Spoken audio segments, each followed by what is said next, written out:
Welcome to the second session of our publishing symposium.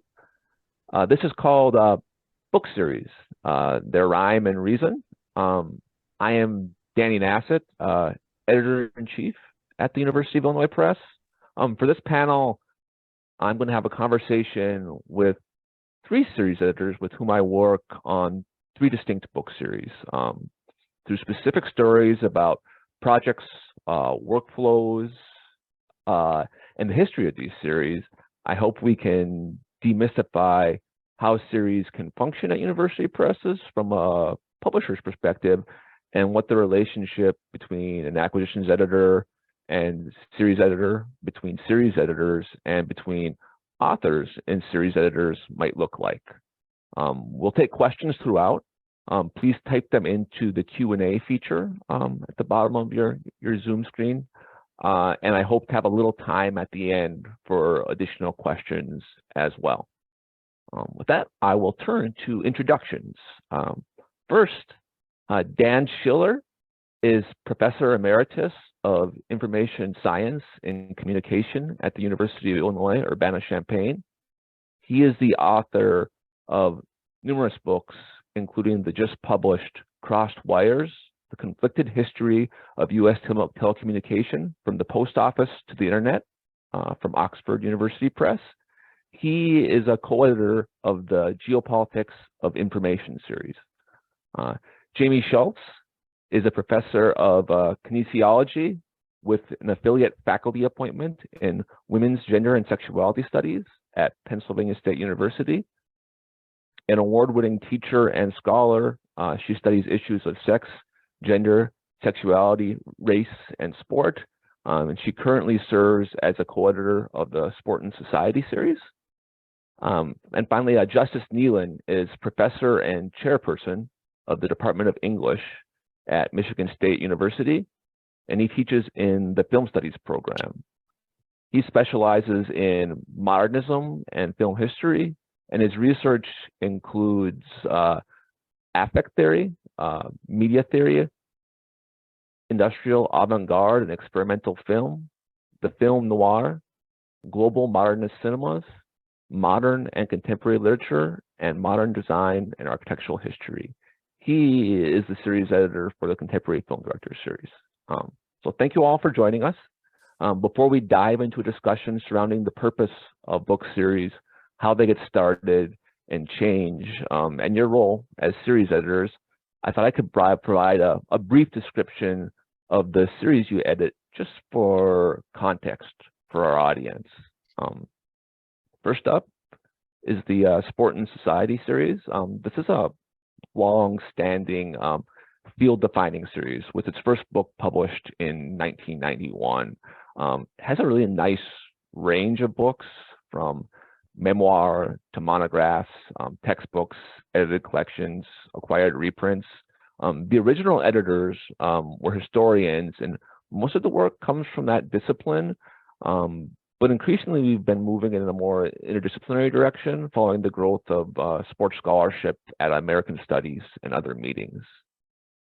The Geopolitics of Information is a newer series that was quite prescient in its goal to rethink geopolitical power through the lens of information and networks. It sits at the intersection of communication, media studies, and international political economy. Books are largely academic monographs and edited collections, geared mostly to other scholars and policymakers. It's unique amongst the series we'll discuss today, as it's relatively new. It's also unique in really reaching a truly global audience. For most titles, the majority of sales are international and in an ebook format. And finally, Contemporary Film Directors series publishes short, theoretically and historically sophisticated commentaries on living directors from around the world. It is a format-specific series with uniform design, length, and features like an interview with the director and filmography. And it seeks to reach academics in film studies and adventurous cinephiles. it has a different approval process and unique proposal guidelines that we'll touch on in more detail in our conversation. So with that, I'd like to turn to our first topic, which is really what are the purposes and functions of a series. From the press's perspective, a series announces a press's strong interest in an area or topic, but it's also a wonderful acquisitions tool. You can break into a new field or fill a scholarly void in the discourse. From an acquisitions editor's perspective, you can do that with the support and knowledge of well-placed scholars in the field. Series editors help bring books to the press, and they also serve as guides for the peer review process by tapping into their own networks. They can also play a really important role in developing a manuscript. Finally, turning to my co-panelists, we can hear from you. I thought a good way to start off would just be to hear from your perspective why you were originally interested in working on a series. Jamie, maybe we can start with you. Why? Okay. Well, thank you, Danny, and thanks for letting me be part of this panel. I'm really honored. So the reason I wanted to be involved with this series goes back a little ways. When I was in grad school, imagining, writing a book, University of Illinois Press was the place to go. They've had the longest and most prestigious series connected to sport and society. And so that was sort of like, in the back of my mind, how will I get Illinois to publish my book? And so when they did, it was my first book. It was 2014. It was an absolute thrill, just holding in my hands and looking at it. But I never thought in a million years that I would be able to be an editor for the series. The people that started the series are Randy Roberts and Ben Rader, who are, among the most respected sport historians in our field. And when they stepped down and Danny's predecessor, Bill Regier, asked me if I would be a co-editor. And it's important to say I'm a co-editor. The other editor is R.M. Gazoudzian, who's chair of the history department at the University of Memphis. And he's fantastic. I'm so lucky to be able to work with him. So just, the opportunity opened up. I couldn't believe it. And I couldn't be happier to be working with this series and with this press. Justice, would you go next? Sure, but just to start, I want to thank Danny for putting this together. It's a treat to be here, and thanks to everyone who's with us tonight and everyone involved in the planning of this. So I came to this particular series having first published a book in it, a book on the director David Lynch. So I was already an admirer of the series in advance, but that admiration started earlier. I actually had a personal relationship with the founding editor of the series, a person named Jim Nairmore, who was for me an important mentor. And I was really impressed with what Jim had done with the series. When it began about 20 years ago, it really did fill an important gap in film criticism for a kind of director-based approach that was not overtly academic, but written for a more general, and I would say like cinephilic audience, an audience that loves movies and is kind of motivated to read about movies. So I was kind of drawn to the series, both as a writer and then as an editor, because it had this sort of crossover potential between an academic audience and a more general audience. You'll see titles in the CFD series in a kind of average bookstore in a way that you don't necessarily for other academic titles. So that was exciting to me. But I can say I also really enjoyed the process of writing a book in the series, and that also drew me to wanting to think about being an editor. For me, the book on Lynch came at a particular moment in my own career. I had finished a couple of other scholarly monographs, and so it was sort of interesting to take on this kind of project that was within a series that had a particular sort of format, and to allow myself to experiment a little bit with the format and to try out some new ideas. And I can say a little bit more about that later. But the other thing I would want to say is, for me, what was attractive to the work of editing a series is I'm one of those sort of strange, maybe perverse people who, as a mid-career scholar, realized I really enjoy the work of reviewing articles, manuscripts, book manuscripts for presses, article manuscripts for journals. I love just the sort of dialogue with work that you may not know, and being able to contribute to someone else's the production of an idea or an argument. And so that really attracted me as a potential series editor. Thanks, Justice. Dan, how about you?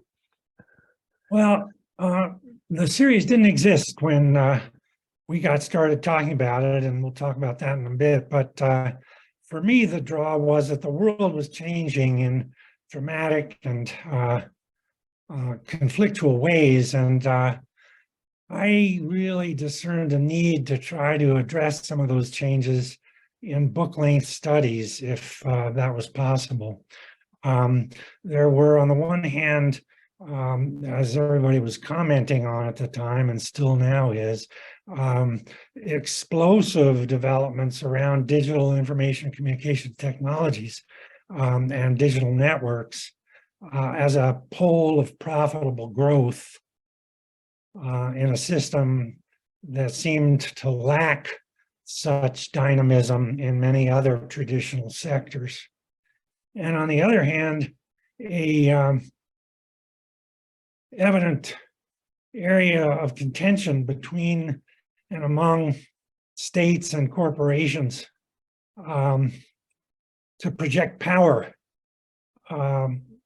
around and often through those new networks across territory. And also often resistance to these top-down geopolitical projects.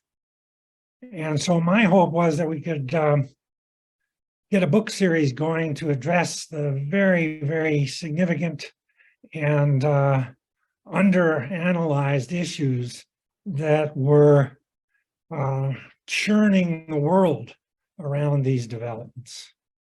And so that was my motivation. Thanks, Dan. That's kind of a perfect segue to our next topic. Is I really wanted to talk about how the series get started. As Jamie and Justice both alluded to, and kind of their background. I started neither one of those series. I wish I could claim both Sport and Society and Contemporary Film Directors, but they were started by my predecessors, two of my predecessors at Illinois, where Dan and I, we really did launch the Geopolitics of Information together. It's one of my prouder achievements, actually. I loved working on it with you, Dan. And so, Dan, I was wondering if you could talk a little bit about those early conversations we had. I think you touched on that a little bit there, but where we saw the need for this and how we saw the need to kind of bring this series to life. Well, I think the beginning point for me would be we started to talk about it in 2012, as I recollect. And let's go back there. The financial crisis wasn't really totally over then. In fact, I might argue it isn't over yet. But it certainly wasn't over then. Europe was in a very tumultuous state, as I recall.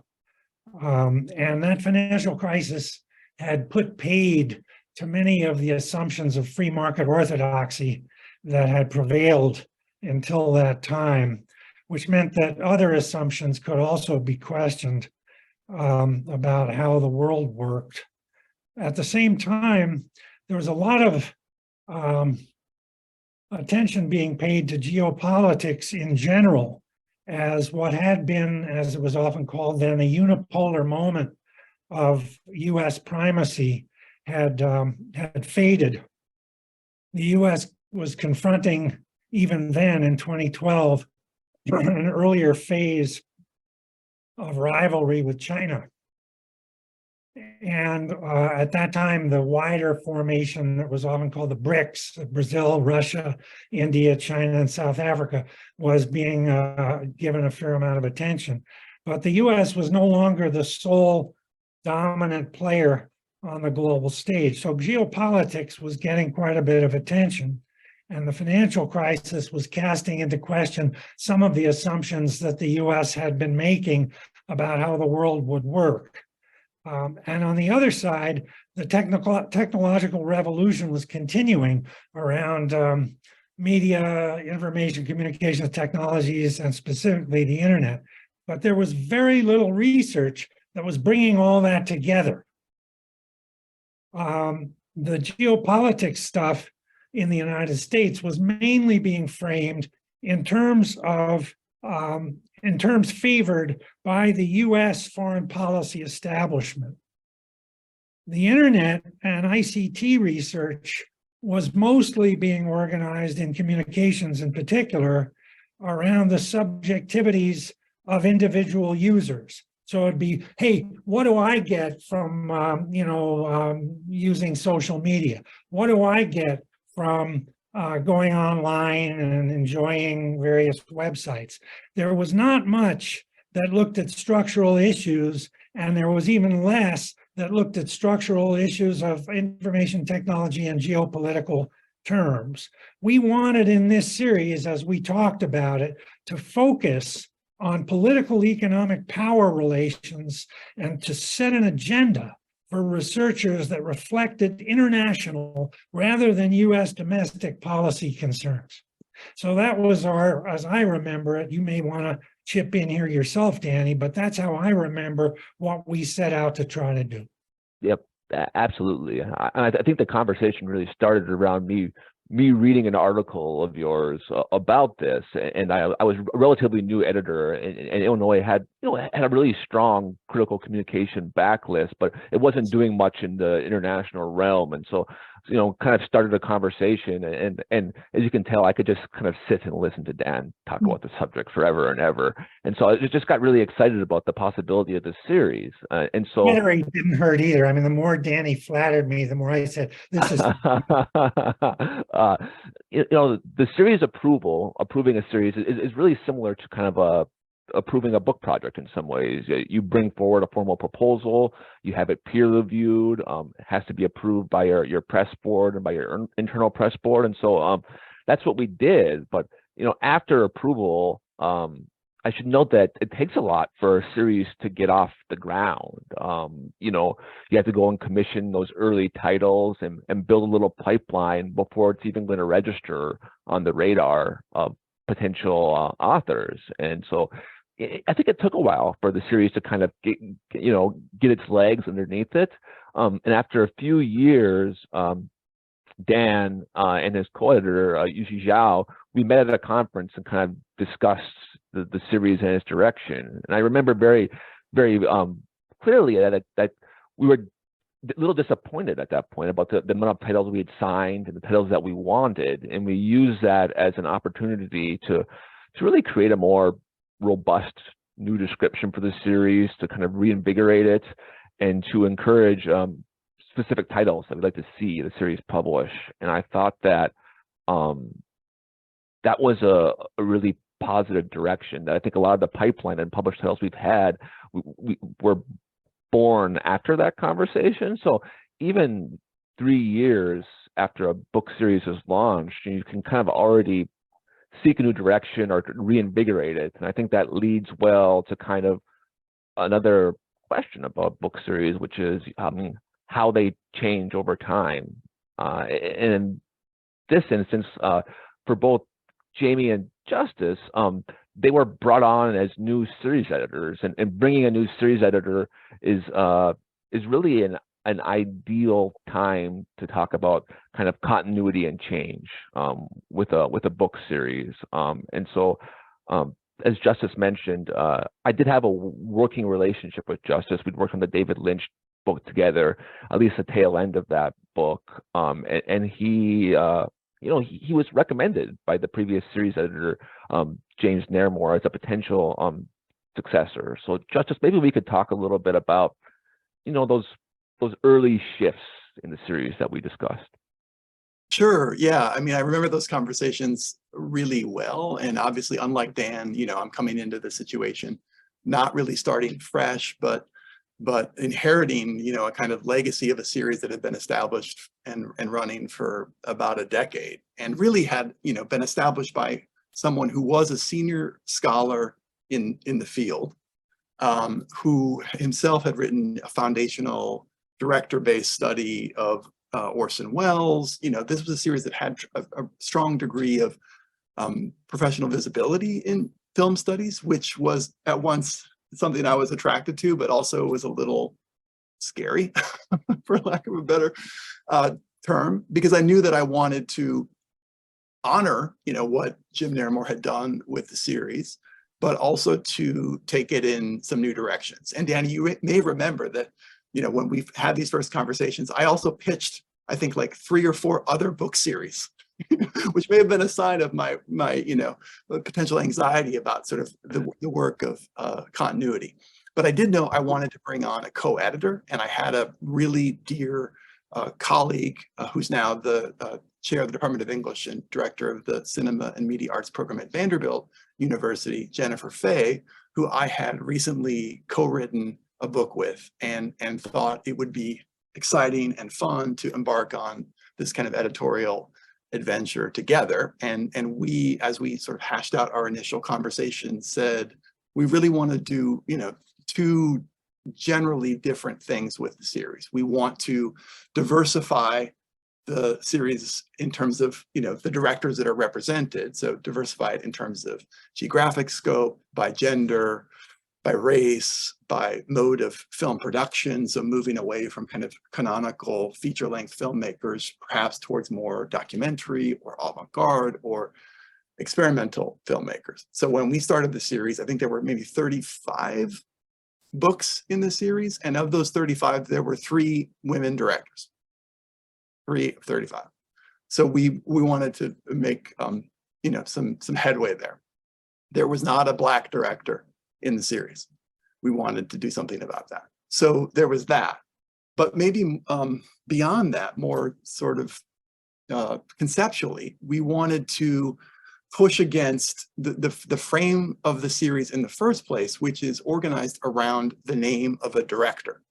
And that is, of course, a way many people who love films come to films, by thinking about the director who made them. And that way of thinking about film and film history and film style has a long and sort of contested history, but it's not the only way to think about film. And it maybe for many is not even the most exciting way to do that. So what we were trying to do was, like, how do we both acknowledge the auteurist frame of the series and also sort of push against that? So we were trying to sort of ask for more unconventional or surprising or conceptual approaches to the series. And we were thinking a lot about the term contemporary in contemporary film directors, because there's something a little tricky about, how do you decide what kind of director would deserve a book in the series? And there's a way to think about it, which is, over time, a director amasses a certain body of work and, receives a certain visibility, and then they maybe are deemed worthy. But that doesn't seem to me to really capture the sort of emergent quality of the contemporary. So we wanted to think about inviting other kinds of ways in to a director-based or auteur-based series that was, pushing against that frame. And so we actually, rewrote our book proposal guidelines for the series to basically encourage folks who were wishing to propose a director, please do not give us a kind of standard chronological, dutiful survey of a director's career. Can you think about a way of framing the importance of this work through something that is, specific to a field or specific to a contemporary debate, or something that is, a kind of more emergent or urgent mode of film historiography or methodology. And so in part, we were also thinking we'd like the people who write for this series to be able to write a book that could actually get them tenure if they were an assistant professor, which was a different kind of way of approaching, I think, the books in the series than we had inherited from our editor. And I'm happy to say we had some real successes in that regard. For example, there's a book in the series on Lana and Lily Wachowski that was written by someone who was an assistant professor. The book got them tenure. It was a groundbreaking trans study of the Wachowskis' career. And now this person is an endowed professor at a major research university and a kind of field leader in trans studies in media theory. So that's a sense of what we were trying to do to, again, to go back to Danny's point, both, continuity and change. Thanks, Justice. I'm going to move on from there to kind of the role of the series editor, as this can vary from series to series and press to press. For example, Justice or his co-editor Jennifer Fay, they read and write a review for every proposal and manuscript in the Contemporary Film Director series. And it's kind of a unique process where Justice mentioned we redid the proposal guidelines for the series when he took over. And so Justice, kind of staying with you, could you explain a little bit how the proposal evaluation process functions with the series and how that's shifted and changed over time? Yeah, and I'll be very brief to open it up for others. I mean, I think it's fair to say, one of the things that attracted me to working with Jen is we're both super hands-on as editors and really enjoy the sort of developmental process of working with authors on a project as it evolves. So in this kind of rewriting of the proposal guidelines, we said specifically, we're looking for more conceptual and non-chronological approaches. And we said, and I'm quoting here, we prioritize inventive methods and rigorous scholarly approaches that may challenge conventional ideas of authorship. So, so generally the way it works is, we'll get a query on, someone will say, are you interested in a book on director X? And is there a book in the pipeline on director X? And then we will, the way we started was we would, if we were interested in the director or the potential author, we would say, yes, we're interested. Would you send us a proposal? But one thing we realized in the early years of this was sometimes the germ of the initial idea, when it was pitched, didn't quite match the proposal as written. And then we would get into fairly elaborate drafting process of the book proposal, like asking for multiple drafts of the proposal, and then having to say relatively late in the ballgame, sorry, but this actually, we've decided we're not interested in this.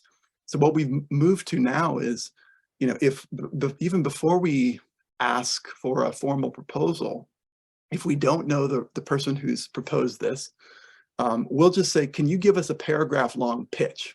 In the same way you would pitch an idea to, if you're writing for the Los Angeles Review of Books or, the Atlantic or whatever. And that's actually, it saved all of us a lot of time, because if you can't, do a pitch in a paragraph or two that gets people excited about the promise of the project, then, there's really no point in moving forward. So for the Contemporary Film Director series, it is unique in that we'll actually offer a contract on the basis of a proposal, and so sometimes that means we might get delayed manuscript deliveries, but it's in some ways operating more on a commission-based model, where for both the Sport and Society series and the Geopolitics Information series, we typically don't offer a contract until a formal proposal and sample chapters are reviewed by the press. I think a interesting aspect of working on these series with all of these editors has been not only my relationship with them, but kind of the relationship between series editors as well. I was wondering, Jamie, if you could talk a little bit about what your working relationship with Aram looks like, and kind of how that functions behind the scenes as we evaluate projects. Yeah, so I am really lucky because there's not very many people I respect as much as I do Aram. And so typically, a proposal, I mean, there's different ways of doing it. And I'm listening to Justice talking about, what a great system he has and how I think lucky his authors must be to be able to work with him and have that kind of feedback and guidance. But typically for us, a proposal will come to Danny, who's also our acquiring editor, which is terrific because we love Danny. And I'm not sorry, Danny, but we do. So he's the acquiring editor for our series, in addition to being the editor-in-chief for the press. So typically he'll come to us with somebody who's submitted a proposal, and he'll ask us what we think about it, either an idea or even sometimes a full proposal. And Arm and I will read it and we'll discuss. And often we agree on something being appropriate for the series, but sometimes we have disagreements. But it's always respectful, and it always helps me think about things in new ways. And I think having those different perspectives, he's coming from a history background, and my background is in cultural studies, and I'm in a kinesiology department. It's very different from his history department. So I think we have different perspectives, but they're complementary. So we'll go back and forth on whether we think something is appropriate, if we want to pursue it, if we want to ask for something different. But it's been a really good relationship, I think, between Aram, Danny, and me. It's been really rewarding, and I think we've put out some good books as a result of that. Absolutely. Another kind of aspect of the relationship between a series editor and an acquisitions editor and an author is really developmental, and that can function in a lot of ways. I think that's the best work when series editors can really lean in as subject specialists and offer feedback. And so I was wondering, Dan, if you would feel comfortable talking about how you might work with your co-editors, Yuzi Zhao and Amanda Ciafone, to kind of collectively offer feedback on a project that would make a difference in a developmental sense.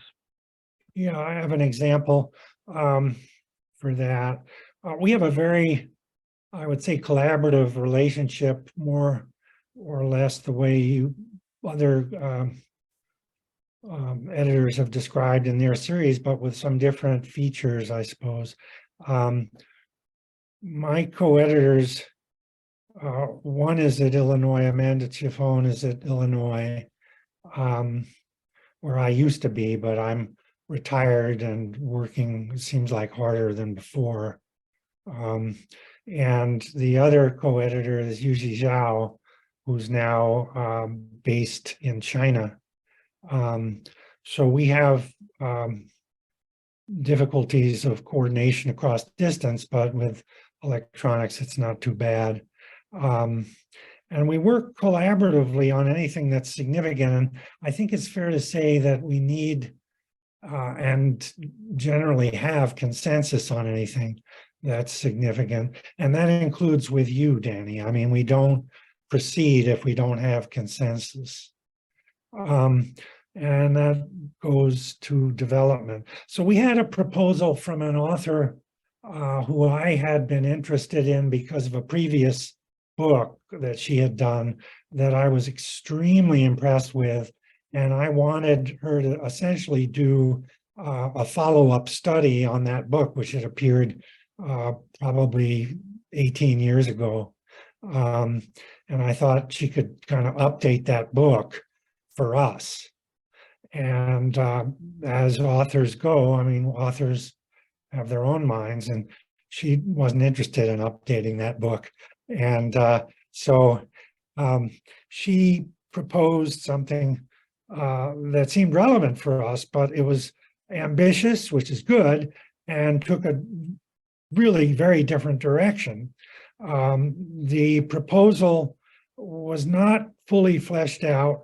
We sent it out for reviews. The reviews were supportive, but the co-editors and I felt that the reviews were not, though supportive, that helpful in clarifying how she should move forward to revise the proposal and the sample chapters. So in other words, we felt that the reviews had not adequately flagged some difficulties that we perceived, nor for that reason suggested how they might be remedied and pushed in a direction that would bring the proposal really into the forefront of what we were looking for in a revision. So one of us wrote a detailed critique of her proposal and sent it out to the other two.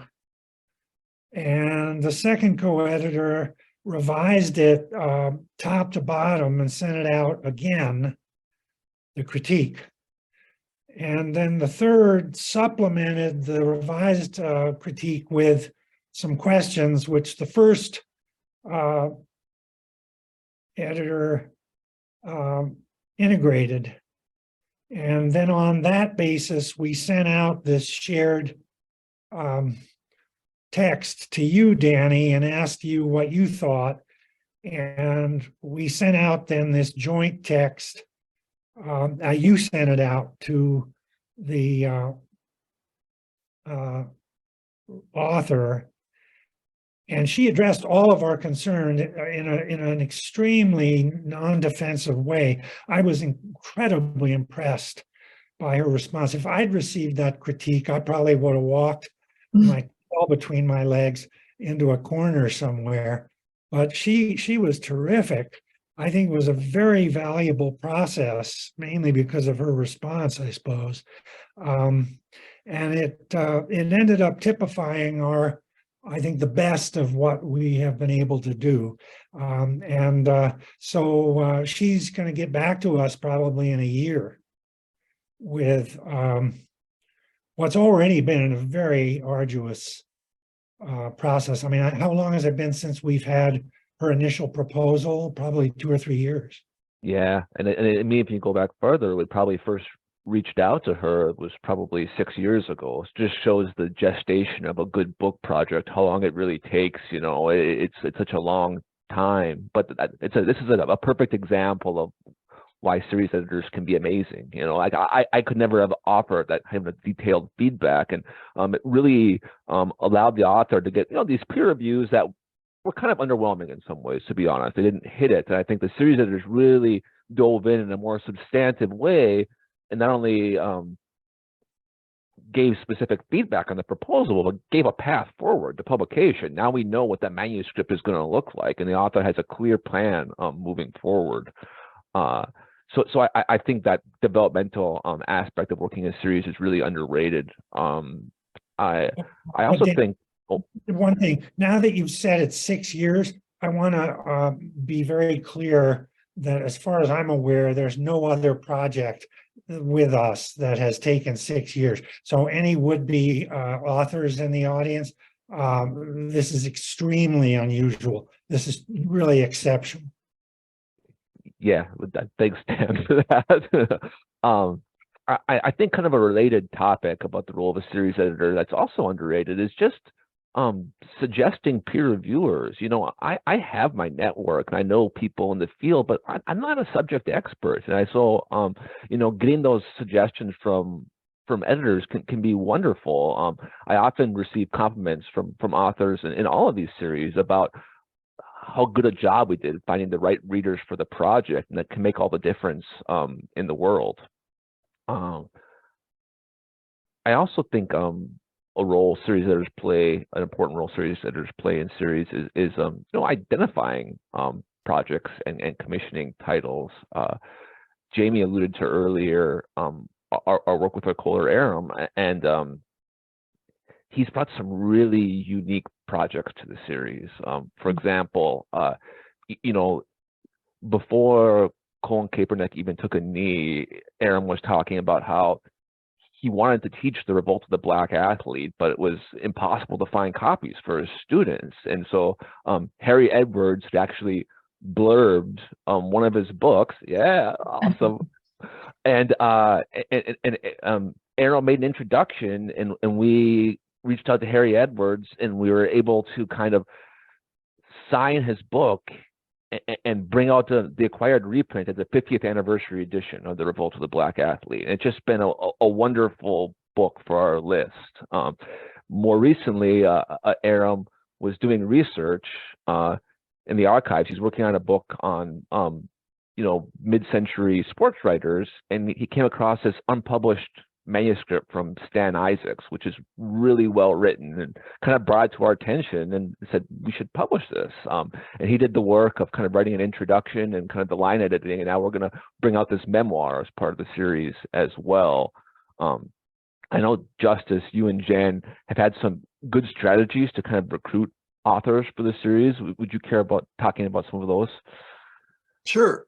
I mean, we have a two kind of evolving wish lists, like a wish list of directors whose work we'd like to see in the series, and then a list of writers or scholars whose work we admire and we just like to have write for the series because we think they do something interesting, or we think they're particularly compelling writers. So I think another kind of shift under our editorship is we've been accepting maybe fewer and fewer of the proposals that actually come in over the transom, and we're more actively reaching out to people whose work we're interested in and saying, hey, would you be interested in doing this? So, we have a fairly, deep network of professional peers, and we tap that and reach out to people, especially people who actually, are kind of prose stylists or write particularly well, or would be good at sort of crossing between an academic audience and a more general audience. We've also done things like, we may see an article, it sounds like a version of what Dan's describing. You see an article that someone has written that you admire and say, oh, would they be interested in expanding that idea for a book-length study? So for example, we've got actually a forthcoming book in CFD on the South Korean director Bong Joon-ho, the director of Parasite, most recently, most famously. And the person that we contacted to write that volume, I happened to read an article that I thought was terrific on some earlier Bong films, and said, hey, would you be interested in thinking a little bit more about this director? And that, happened over several years. He basically said, I'm interested, but now is not the right time to write this book. I've got to finish another book. And so you kind of stick with the project over time. I think one thing we did at the beginning, which we haven't done as much, which I would like to do more of in the future, is actually doing more kind of scouting of conference programs. So for example, in film studies, the major conference is the Society for Cinema and Media Studies. And in early years in the series, we would actually go through this very, very, very long conference program and look at panels directed to or organized around directors, and just sit in on them and get a sense of who's doing interesting work. And we haven't done as much of that, I think, just because of the evolution of our own careers and having to take on administrative responsibilities and things like that. But I think at this point, I feel like the roster of authors that we've sort of built in the series has become its own kind of recruitment strategy, which I'm really proud of. So I think we've been putting out not as many volumes a year as before, but I think the quality is really strong. Thanks, Justice. I'm probably moving us through all the topics we want to cover a little bit too slowly, but I did want to take a little moment to answer a couple of questions that came in from the Q&A. The first is regarding kind of that question about average timeline for first inquiry to a book publication. And it's really hard to generalize that. It can just vary so much from book project to project and field. I can give you kind of the best case scenario, which I think would be, from that moment of a proposal where you had that formally reviewed and offer a contract, then it really goes back to the author and how much time you need to finish that. And so some authors can write fast, but very few can finish a book in less than a year. And that needs to be peer reviewed. And that's going to be minimum 3 months. Peer reviews were ticking up during the pandemic. They're kind of coming back to normal now. So about 3 months for that. We need to walk it through kind of the approval processes with our faculty board. Will take a month at least. And then the editorial design and production process, the copy editing, the design, printing of the books themselves is probably a minimum of 10 months as well. So I'd say, your very best case scenario would probably be 2 years from initial inquiry to publication, and it can range up to something as much longer. But you know, I think a lot depends on the author too and the peer review process. So probably not a very satisfactory answer, but I hope I kind of answered it. And I thought this next question about what methods would you recommend to seek out of a series that would be in line with one's research and academic production, I think that it segues really nicely into kind of where I want to move the conversation going forward, which is, you know, more of a how to publish a book in a series. And I think that there's a key point of just assessing your book's fit with a series. You know, you can start with your own bookshelf and books you admire. Lean on your mentors, you know, both for series they might recommend and series editors they might even know. I think it might be useful, Jamie, if you wouldn't mind, if you could explain how you and Aram might evaluate a proposal for fit with the Sport and Society series. Yeah, and to something that you just said a minute ago, Danny, I have a sense that, you know, it's this way in our series, and it's probably this way in a lot of series, is if people are interested, they should just get in touch with us, you know, and I mean, we're doing this because we care about the field and we want to see good work being published. And yeah, so don't be afraid if anybody is interested in a series to reach out to the series editors. But your question, remind me again. Sorry. It was, you know, how you might evaluate a proposal for fit with the series.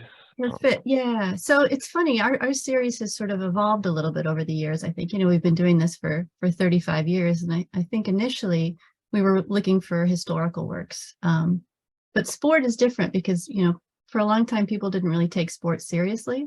And as that has sort of changed over time, we've seen people coming from, you know, kinesiology departments to people in American studies and cultural studies and ethnic and gender studies, really taking on sport in a meaningful way.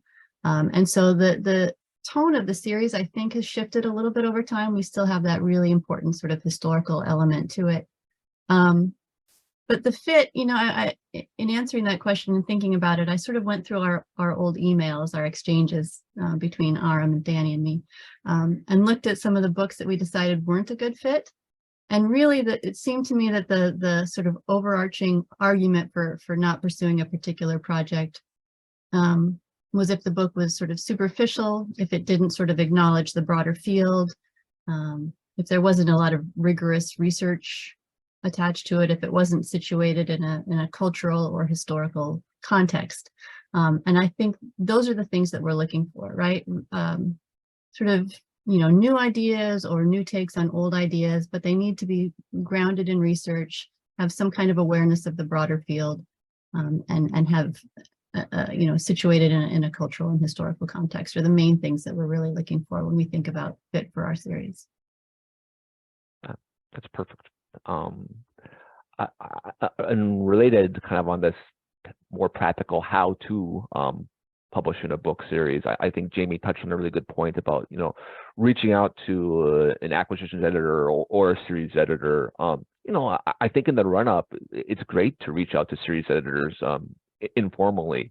You can always reach out to me as well, but really, I'm the person you send the formal submission to, and that's kind of when we discuss when to move forward or not. But I think probably all of you have those kind of informal conversations with potential authors in the run-up to that formal submission. I might pause there, see if there's any other questions. Nope. Okay, we're running a little short on time, but I wanted to touch on at least briefly some advantages and disadvantages of publishing a book in a series. We kind of started with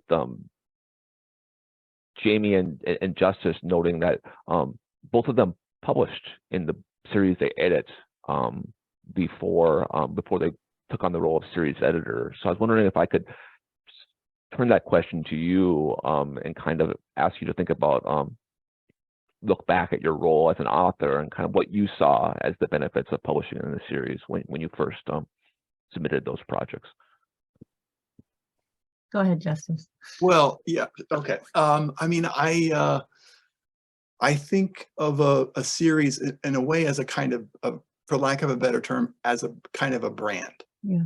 a kind of recognizable brand. And one of the things that, you know, would attract one to being in a book series is that the brand identity is strong, and that the other authors in that series are people that you want to sort of be thought of in their company.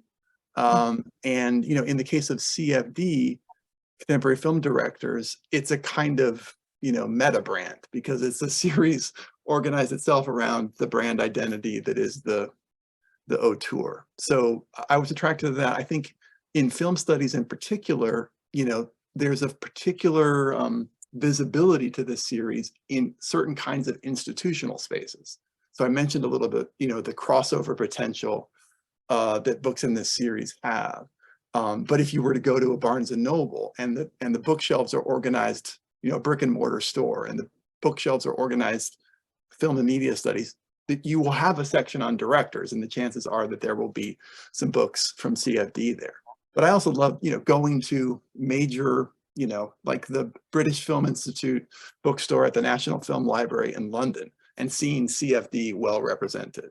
Or I was at the Toronto Film Festival in October, and at the bookstore for the Toronto Film Festival, there's a section, a series of book series on directors. There are about 3 of them, significant ones. We're one of them. And to have that there is, you know, there's a certain kind of just visibility to it, which is attractive. I think that kind of that prestige factor and visibility is definitely part of it. I also think we kind of touched on another potential advantage earlier, which might be more development support. Authors consistently seeing Justice and Quitter, Jen Fay's, it's kind of seeing their praises and how they helped develop the manuscript. I work with Rebecca Wanzel at Washington University on the Feminist Media Studies series, and she's excellent at providing feedback on first book projects, works really closely with dissertation to book authors on kind of bringing them to their fruition. Sometimes a series editor can become another advocate for a project that, you know, might recommend a project to the board, or parse a review, kind of push back against a review that might not make sense. So it can be really useful for an acquisitions editor to have that extra voice in bringing a project forward formally. There's also some series specific marketing. We do, you know, anniversary catalogs, flyers for conferences, virtual exhibits might single out a book series. So that's another thing that dovetails with some of what Justice was saying. There's also reasons why you might not want to publish in a series. I think for some of these, it might entail additional work. You know, we might, for the Geopolitics information series, we might ask an author to really amplify or sustain the geopolitical angle across a manuscript when it's not there yet. Sometimes we get negative feedback for the Sport and Society series. Jamie, I don't know if you want to speak about that at all as well. I don't know. Do you mean my negative feedback when authors sort of opt to go with a non-sport specific series? Yeah, exactly. I mean, yeah, for all the progress that we've made, you know, some people, there's still a little stigma around sport. You know, some people still aren't sure that it's something that you can take seriously. So if we get a scholar who's in a history department, you know, maybe if they're thinking about tenure or something else, sometimes a sport specific series might be a deterrent. And they end up going with somebody else. I think that's the main reason that we lose out to another press, is that they don't want to be pigeonholed as doing something specific to sport. But I just want to echo what Justice was saying. It's really valuable, I think, to be associated with a series and that brand identity. And I'm thinking about all the, you know, important stuff that goes on with who we get as reviewers, who's going to understand your work and who's going to give you really good feedback. There's a lot of advantages to being associated with a series. So, given where we are with time, that might be a perfect place to end. I think that's a nice parting message. Any other questions from the audience here?